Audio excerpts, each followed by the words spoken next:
Hi everyone, সকলকে জানাই good morning. সকাল সকাল খিদে পেয়ে গেছে, তো ভাবলাম অনেক দিন মুড়ি খাইনি, একটু মুড়ি খাই। আর একটু মশলা মুড়ি বানাবো, তার জন্য টমেটো, পেঁয়াজ যা যা লাগে আর কি সব কেটে রেখে দিয়েছি।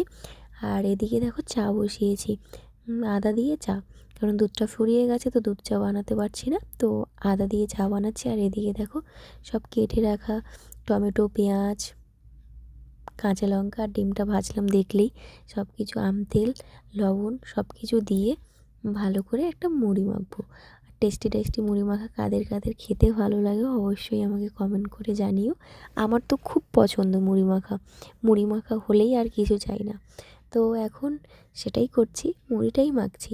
আর কারা কারা মুড়ি খেতে ভালোবাসো অবশ্যই তো কমেন্ট করবে, আর যদি এখন খেতে চাও তাহলে বাড়িতে চলে আসো। তো এদিকে দেখো মুড়ি মাখা মোটামুটি কমপ্লিট, ওদিকে চাটাও হয়ে গেছে, চা পাতা চিনি বিনি সব দিয়ে দিয়েছিলাম। তারপর হয়ে গেছে, এখন কাপে ঢেলে নেব। ঢেলে নেওয়ার পরে গরম গরম চা আর মুড়ি মাখা খাবো, খেয়ে নেব। দেখো রেডি। Bye bye.